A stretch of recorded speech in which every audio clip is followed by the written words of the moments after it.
Thanks for joining us in the Coaches Kōrero. It gives me great pleasure to introduce Amigene Metcalfe, the head coach at Splice Magic. Tēnā koe, Amigene. Thank you for taking the time to share your coaching knowledge with our netball whānau. Now, before we begin, can you please talk us through your coaching journey and where it all started? Yeah, tēnā koe, Helena, and it's good to be here. Coaching journey probably started for me when I was at university. So I started coaching a school team, a local high school team, and I think I did it because they were giving petrol vouchers for the coaching, and that was very helpful as a student. And when I finished my teaching degree and went into teaching, like most teachers do, you get involved in the sports that you love and you enjoy. So I coached right through. As I was teaching, I coached every year through that. Mostly the top school teams, but I actually really enjoyed it when I got to coach the junior teams. They were more sponge-like. And yeah, when I finished playing, I got a call from my local club in Hamilton who were looking for a coach of the Premier Club side. So I moved into coaching adults, which was a little bit different, but it was quite good in a way because I knew a lot of the players in there from having played alongside them. Everything just went on from there, I guess. I coached club and school alongside each other for a few years, coached my daughter when she started playing netball at year 3, right through to when she was year 10. And then when the Magic assistant coach job came up, I decided to apply for that. So I worked with Marg Forsyth for a couple of years. And now here I am. Wow. Yeah, and what it shows us as community coaches that you have started at grassroots and moved your way up. So that's fantastic. Now, tell us what teams you've coached and just the memorable moments. So some of the teams that you think, I actually remember them from something in particular or, I think the most memorable, and it sounds terrible because it's probably because they were one of the most successful teams I coached, but one of the most memorable was a St. Peter's School Premier School team that I coached, and we were in B grade at Eunice, and they were just a really good group of hard-working players. A couple did actually go on, like Jess Ella, she is now, but she was Jess Tane, and she played for a couple of franchise teams, including the Magic. They were just really hardworking, great group of players to work with, and we ended up winning B grade and getting promoted to A grade. And I think what stood out about that team is that we really started from scratch. Like there was a big difference in sort of skill level, I guess, amongst the players. And it was just a really cool journey and a really rewarding journey. And we went to Eunice with no expectations really, and came out and won B grade. So yeah, it's probably one of the most memorable. Just I guess the environment and the culture and the nature of the players in there who are really good girls. Fantastic. Thank you, Amigene. What about your favourite part of coaching? So if you can think of the teams you've had and what's your favourite part and why do you keep coaching? I think I just like being part of a team. I really, as a player, that was my favourite part, just being in a team and working together towards a common goal and all the challenges and the ups and the downs that go with it, but you're sharing it with people who have similar interests and love the sport. So I think that is my favourite part of coaching, being part of a team still. I also do, as a coach now, I find it really rewarding to see players achieve something they've been working on, or see a group or a unit of players achieve something on court in a game situation that they've talked about and practiced.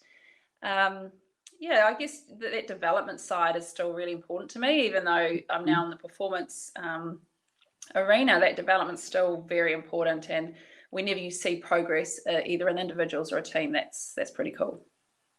Awesome. Now, one thing about coaching, the challenges. What challenges do you think coaches face? I think it varies. So I think at a community level, you face the challenges of time and balancing work with your coaching, with your family. That's probably the biggest challenge I found in the community space.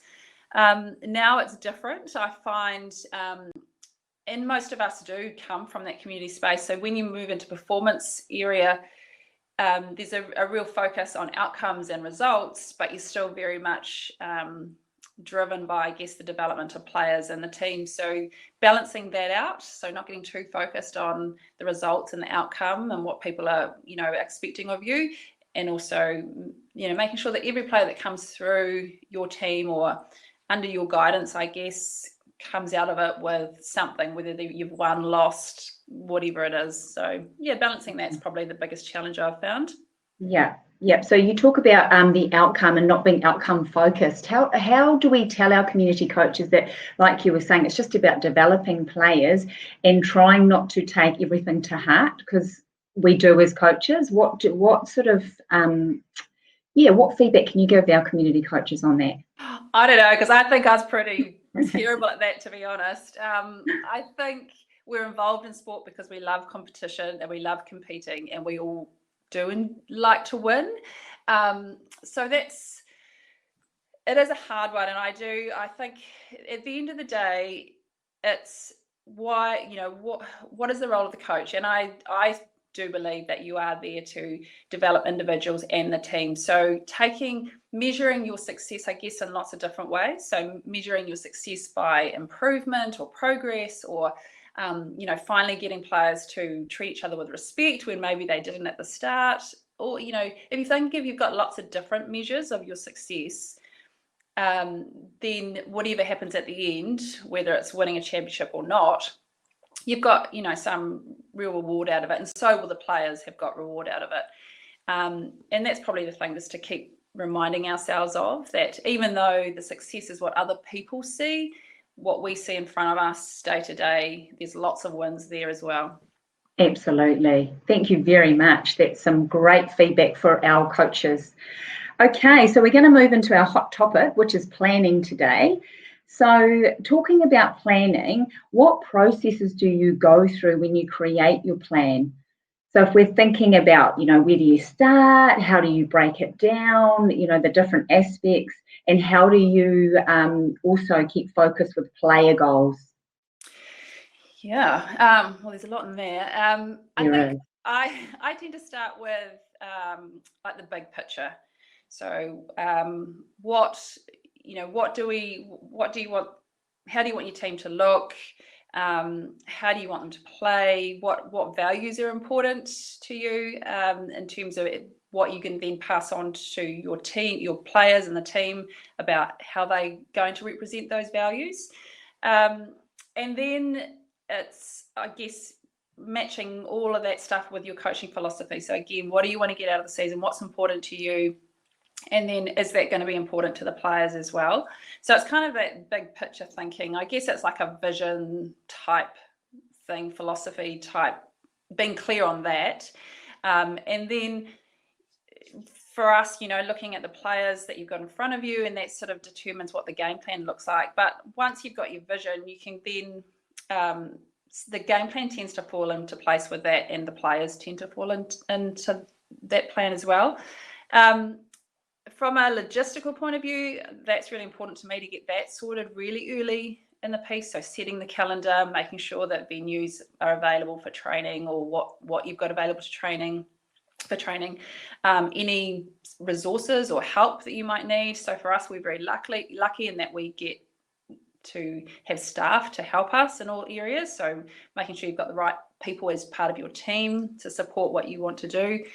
And once all this logistics are sorted, you just get into it. I guess the pre-season is a lot of, just getting them back into netball mode. So some skill work and some movement stuff. So they're getting used to the movement side and the skill side of the game. And I really like at that point in time to build in lots of modified games and activities, because I think those are a fun way to teach skills, but it's also a good way to build that skill accuracy under pressure, and the players enjoy it. And it's not getting straight back on the netball court. You're on the court, but you're not actually playing netball. You're playing lots of games that practice the skills of netball. And as the competition starts, or as the competition gets closer, you get more into the tactical side and setting the game plan, and preparing for opposition if you know who your opposition are going to be, getting some pre-season games under your belt, and just using that time really to assess whether the game plan works, if it needs tweaking, what gaps there are in your players' skill level, what gaps there might be in their fitness, and trying to get all those things right before the competition starts. And I guess once the competition starts, it's all about just little tweaks, making sure that players are staying fresh, but also, you know, that the game plan's still relevant, or that you know what your opposition's going to bring, so you might tweak little things to adapt to opposition. But most of the hard work, I think, is done in the pre-season. And so that's kind of where I start, is you build your pre-season from skills through to tactics, and yeah, go from there. Great. There's lots of stuff in there. So when you talk about opposition, how do you then analyse? So you're thinking we're playing a particular team. What does that look like? How do you analyse them? What things do you do? That's a real team effort. So the players do a lot of that as well. We are lucky in that we get lots of video footage of every opposition, both through pre-season and also in season. So it's watching video. It's also using what you know from having played them before. And before, when we're in competition, before we play each team, we have what we call our pre-brief. So we sit down, we look at what the opposition is going to bring. So it might be patterns that they play to, or key players that they've got. And then we sort of look at our game plan and not match it up, but what needs to tweak, or what do we need to be aware of when we're playing them that might need a little bit of adjusting from our traditional game plan. But the players do a lot of that, so they will watch games both before we play and after we play, and they'll clip little moments in those games that they think are relevant, and then we share them with each other. So it's very, at the performance level, there are very few places you can hide as a team. You've just got to make sure that what you're doing it really well. So even if opposition know what you're doing, you can combat that. Great, fantastic. Okay, Amigene, can you talk us through planning a training session? So just a one-off session, please. Yeah, well, obviously you look at what's been done before. So you're either building on what's been done before, or you're building towards what's coming up. So if you have just played an opposition, in your little debrief or analysis, you might have identified some areas that need some work. So you'd make sure that you've got time to work on those things. And then you are also looking forward to, okay, well, who are we playing next? And is there anything there that we need to focus on? Or is there just some stuff we need to practice as just a normal course of practice, you know, things that you always do to maintain what you are trying to, or how you're trying to play. Obviously, you always start with a warm-up. A very good warm-up. So Netball Smart's got some great resources, and we always include a lot of the Netball Smart stuff in our warm-ups. The players are so used to it now, they pretty much run their own team warm-up, and they understand what needs to be in it to make sure they're ready to train. And that probably, actually before the warm-up starts, we always have a period of time where they're either getting strapped for training, or they're doing some primers and activations, or they're doing their little extra skill development stuff, either as individuals or as a team, and that's their individual time. So that's the time as a coach you can often go around and help individuals with something that they might be focusing on. So then the warm-up, and some ball work of some sort, whether it's a team drill or there's some individual or little subgroup work that we need to focus on. And then generally finish with game type play. So it might be a half court, or it might be a modified game, to practice executing those skills under pressure. And I think it's one of the hardest things in a training session is to try and create that pressure environment that they're going to experience in a game. And again, that's why I like the modified games, or we play a half court with some constraints or some extra pressures, which might be time pressures, it might be limiting the space they can use, it might be adding extra defenders or extra attackers, just to create that pressure.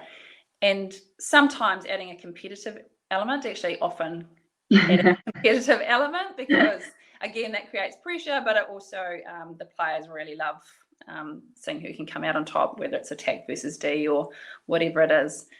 And then a warm down. So making sure that we've got a good warm down, they stretch, and as they're stretching, we make sure we sit around and we sort of do a little hot debrief, I guess, of the training session and did we achieve our outcomes, and just a little bit of reflection before they move on. And what I found is some players are very good at leaving training and carrying on that reflection, and others leave training and that's it. So making sure we have that reflection piece at the end of a training has been really valuable.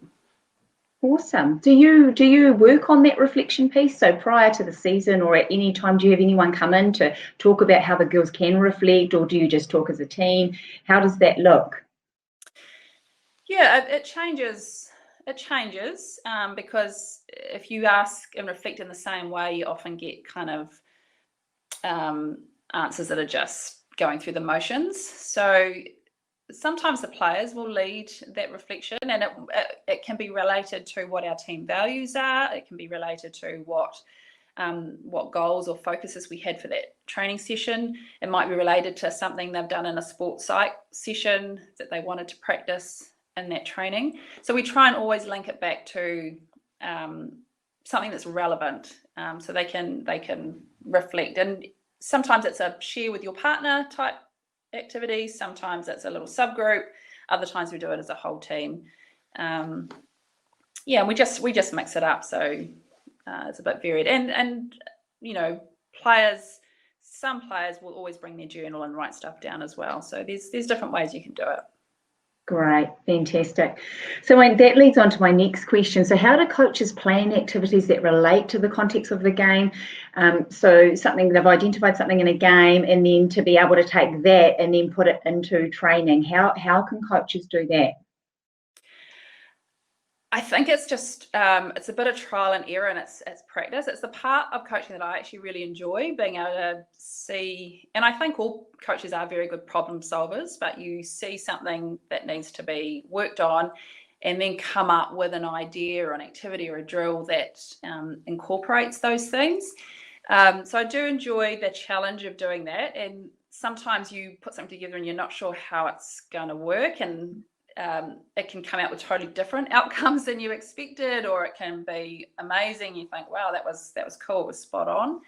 But I think it's a bit of trial and error and just building up your toolkit as a coach of, always recording your training sessions. So you plan it and write it down and keep those records, because you're bound to come up with the same situation in, whatever team you're coaching year after year. So you can always go back to your own resources and have a look and remember, oh yeah, we did that activity and it worked really well to practice passing cuts or using space or whatever you're trying to focus on. There are plenty of really great resources online that you can Google, and even from other sports. I often will look at what other sports are doing, because a lot of invasive games require the same types of skills, so you can get some really good ideas from other sports as well. And just, I guess, that community of coaches talking to other people and seeing what they've got. But yeah, I think when you can really nail those things, when you can sort of identify a problem or something to be worked on and then come up with an activity or something in your training that develops that and then see it applied in the game, that's pretty cool. Yeah, that does. Yeah, that is cool. So what I do here is that planning is the key. So it's really good for coaches to start with a plan. So that's obviously writing something down. How do you have a book? Where do you plan your sessions? When I was community coaching, I'd have a book for each season, and I probably still got a few of them lying around, because you're at the end of the season, you're always reluctant to throw those away. So a book was fine, like that was no problem at all. We now have all the franchise coaches have access to a smarter based system where we can go in and record and write and plan our training sessions and then reflect on those at the end of the session. And that's a good way to also share with the rest of the staff. So my assistant coach, my manager and physio and strength conditioning coach, they can all go on and see what's being planned, so they know what the loading looks like, they know what the timings look like, they can see who's on modified training if there are any players. So it's a really good place to go, and it all stays there. I assume for as long as it needs to stay there. And it's going online took me a while to get used to it, because it's you can't draw your nice pictures as Yeah. easy as you do in your Yeah. book. Yeah. But then I usually just, print it off, draw my little pictures afterwards. But yeah, there's lots of different ways you can do it, but a book is perfectly fine. Great. And so for our community coaches starting out, they've got their book, they're ready to go. What would they look at doing throughout the season? So what would be some key aspects that they want to cover, that they should be thinking about covering? Always the basics. Yeah. So what are the basics of our game? Pass, catch, being able to change direction, being able to accelerate, decelerate, being able to jump and land safely. Those things are the basics of what we work on all the time in our training sessions, even at the elite level. And I think once, if players really have a good grasp of those basics, then the game plan can become relevant. I think introducing too much structure in a game too soon in the season, or when players are, much younger, can actually be quite frustrating for a coach, because they may not have the skill ability or the skill level to be able to do what you're asking them to do. They may not have the game understanding to carry things out. So keeping it really simple, I think, and having quite general principles about how you want to play. So it might be that, okay, we just want to make sure we get onto the circle edge, and then we can look into the shooters, or we want to make sure that we are using the middle channel of the court, or good angles. So just having some really general principles about the game, as opposed to having a really structured game plan. Even probably as they get older, I mean, you have a game plan, but there's flexibility and freedom in there to allow players to just express themselves and show what they can do. And sometimes it's that off the cuff kind of flair, I guess, that can be a point of difference. Yeah, and I love that, because our players do need to do that. They need to be individuals and play to their strengths. So that's just fantastic. Thank you. Okay, if a busy community coach took one key thing from this kōrero, how could they implement it into their coaching practice? And I mean, we have really covered this, and where do they start? So if there was one thing we could take, Amigene, what would it be for our community coaches? Well, there's probably a couple of things, if I can say a couple of things. The first one is around getting as much as you can planned and done in the off season. Once the season starts, and if you're working or studying or got family, it becomes really hard to catch up. So trying to get as much of the planning and the logistics and the organization side, I guess, sorted. And for some people, that might mean communicating that what's coming up to their family or to their workplaces, so that everybody knows what's coming up and where the pressure points might be as a coach. So that's also looking after your well-being in season, that you have that plan in place. I think the other thing is you're giving up your time, so do what works for you. So if 6 o'clock in the morning trainings don't work for you, don't do it. If 8 o'clock at night trainings don't work for you, don't do it. Try and plan the week around what suits you best, and then there's always going to be a little bit of compromise and negotiating depending on when the players are available. But I think as much as possible, do what works for you, because you're giving up your time, and it just makes the season so much more manageable if you're doing that. I guess that's the main thing. Great. No, great. Thanks, Amigene. Now, a question just to finish off. What is one thing you know about coaching that you wish you knew when you started? I feel like I'm still learning all the time, so I don't. It's hard to know when I sort of had a light bulb moment or not. But I think the biggest thing for me in the last couple of years is recognizing what amazing resources and people we have out there to help us in our coaching journey, and that every coach will have experienced something very similar to yourself. And as a community coach, I probably didn't reach out as much as I could have to people who are around me to either get, advice or support, or just to kind of have a chit chat, I suppose. And so that's something that I have really valued in the last couple of years, is that community of coaches, whether they be current or past coaches, and everybody is so willing to help you in your journey. So